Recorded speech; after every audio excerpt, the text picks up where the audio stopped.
మీనాక్షి ఆలయం ఆధ్యాత్మికంగా ఎంతో ప్రత్యేకమైనది. ఇది ఒక ప్రముఖ శైవ క్షేత్రం.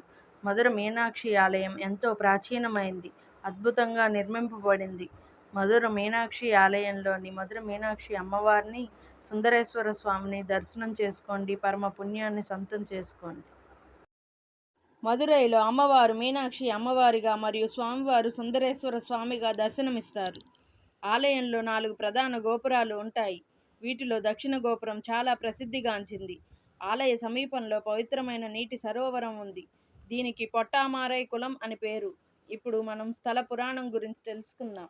మలయధ్వజ పాండ్యుడు అనే రాజు మరియు అతని రాణి కాంచనమాల మదురై అనే అద్భుతమైన నగరాన్ని పాలిస్తున్నారు.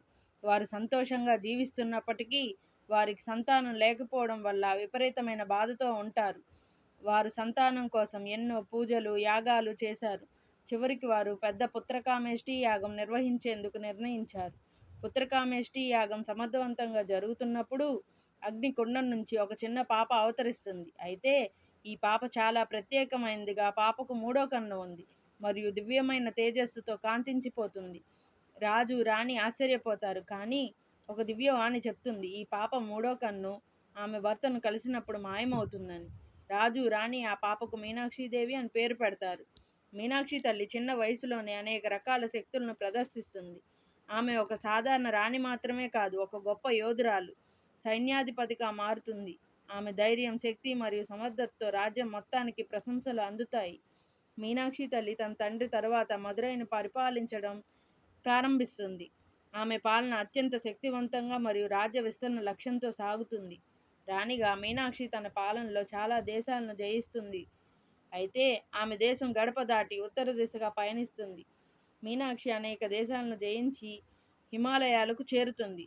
అక్కడ ఆమె స్వర్గవాసం చేసి కైలాస శిఖరంపై ఉన్న శివుణ్ణి ప్రత్యక్షం పొందుతుంది. హిమాలయాలపై మీనాక్షి తల్లి సుందరేశ్వరుని కలుస్తుంది.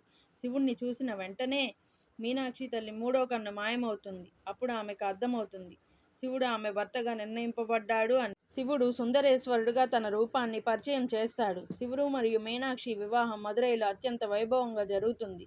ఈ వివాహం కేవలం భూలోకానికి మాత్రమే సంబంధించింది కాకుండా దేవతల సమక్షంలో నిర్వహింపబడుతుంది. ఈ విధంగా మదురైలో మీనాక్షి ఆలయం ప్రసిద్ధిగాంచుతుంది. మధుర మీనాక్షి సుందరేశ్వర దేవాలయం ద్రావిడ శిల్పకళతో నిర్మింపబడుతుంది.